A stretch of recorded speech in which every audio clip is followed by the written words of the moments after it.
Est-ce que Trump serait notre sauveur? Est-ce que tu y crois, toi?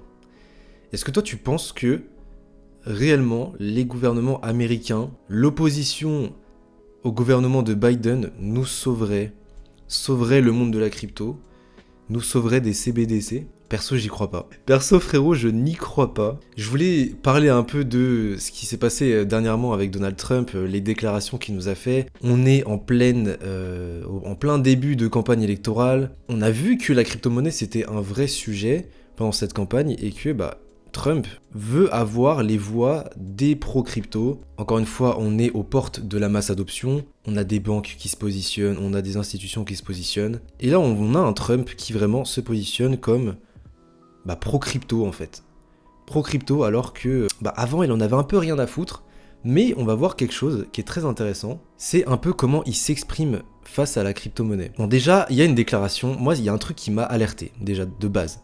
Il y a une déclaration où il nous dit, voilà, je vais tenir Elizabeth Warren et ses sbires éloignés de votre Bitcoin. J'ai relu la phrase une deuxième fois, et il y a un mot qui m'a alerté, c'est votre Bitcoin. C'est-à-dire que lui ne s'inclut pas, il n'a pas ce sentiment d'appartenance à la crypto-monnaie, il ne s'inclut pas dans ce groupe.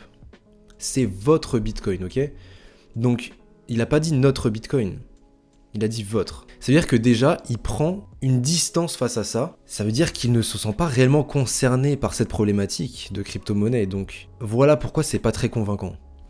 Parce qu'on a un mec qui se positionne comme sauveur, mais il ne se sent pas réellement concerné par la cause. Donc moi, personnellement, j'y crois pas.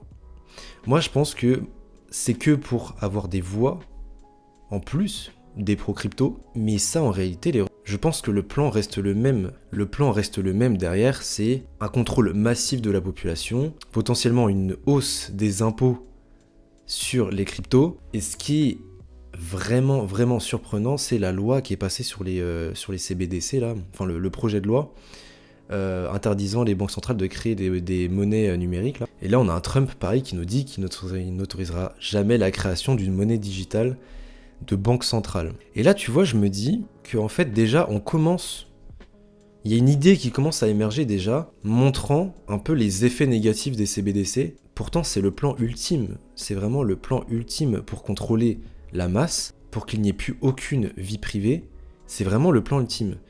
Et là, on a vraiment une mise en lumière, on va dire, du plan machiavélique, des banques centrales, etc.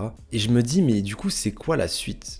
Est-ce qu'on force l'approbation des CBDC, sachant que du coup, la population sait un peu le côté négatif des CBDC? Et quand je vous dis la population, mais en réalité, la plupart des gens ne savent même pas en réalité que c'est dans le viseur, la création des CBDC.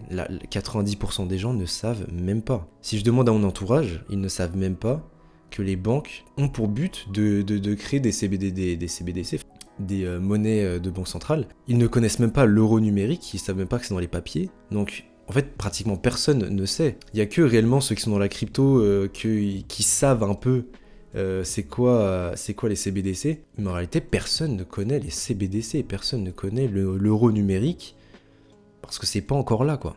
Donc je me demande vraiment c'est quoi la suite. Mais en tout cas on a un Trump qui se positionne comme sauveur très clairement.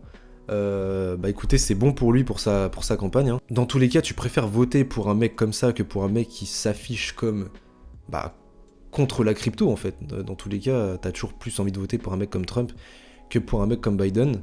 Maintenant, j'y crois vraiment zéro. Pour moi, ces mecs-là n'ont aucun pouvoir en réalité. Donc, c'était le petit instant Trump. On va faire un petit arrêt sur BTC, les refs, et Ether, bien évidemment, qui est au devant de la scène récemment. BTC, qu'est-ce qu'on peut dire? Ce qu'on peut dire sur BTC, c'est que face à Ether, on est sur une sous-performance. On voit que la BTC dominance a diminué dernièrement. Ether qui retrouve les 3009 dollars, donc c'est positif, en vrai, on a fait une bonne hausse. On voit quoi? On voit que au niveau des alts, ça ne bouge absolument pas. Il se passe rien du tout. Donc ouais, on est un peu dans une phase de stand-by, d'attente, voilà. Et ce qui est intéressant là, c'est qu'on est en train de trouver support sur la moyenne mobile 100 sur Bitcoin. Donc si on pouvait vraiment s'installer sur cette moyenne mobile 100 avant d'aller plus haut, ça serait intéressant. C'est un peu ce qui est en train de se passer, donc à voir pour la suite. Mais les prochaines semaines risquent d'être très intéressantes. Et au niveau d'Ether, bah écoutez, on a fait un bon push, on se retrouve ici encore sur ce niveau-là des 3009 qu'il va falloir aller péter pour aller plus haut. Je pense qu'à terme on va le péter, mais en ce moment c'est compliqué, on se fait rejeter ici. Donc à voir, il va falloir être patient. On va voir ce que cette semaine va nous réserver, ça peut être très très positif. Au niveau du calendrier économique, on a des choses très intéressantes aussi. On n'oublie pas, hein, toutes ces problématiques d'inflation, etc. sont primordiales en fait. Sont primordiales. On a les inscriptions hebdomadaires au chômage, ça c'est important.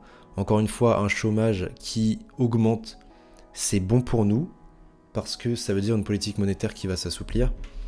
On veut absolument diminuer le chômage, ça fait partie des objectifs aussi de la Fed. Donc ça, on garde bien ça à l'esprit. On a un PIB trimestriel jeudi, on a aussi la confiance des consommateurs, il me semble, voilà.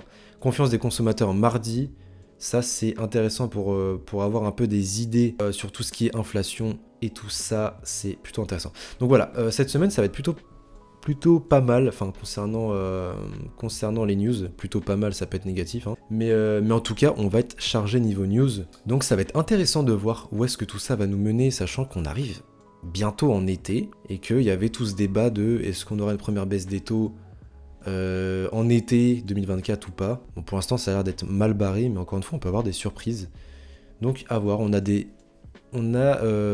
justement des news sur le chômage et sur l'inflation qui vont arriver. Donc ça va nous donner un peu plus de news, tout simplement. Donc voilà, c'était tout pour moi pour cette petite vidéo. J'espère qu'il vous aura plu. N'hésite pas à liker, commenter, partager.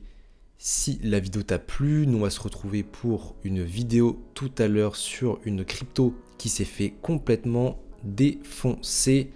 On va en reparler, est-ce que c'est une grosse opportunité d'achat ou est-ce qu'il faut fuir le projet? Restez connectés, on en parle tout à l'heure. Si tu veux un accompagnement personnalisé, discuter avec une communauté qui te ressemble en crypto, n'hésite pas à rejoindre mon groupe privé, je te mets le lien en commentaire et épinglé et en description.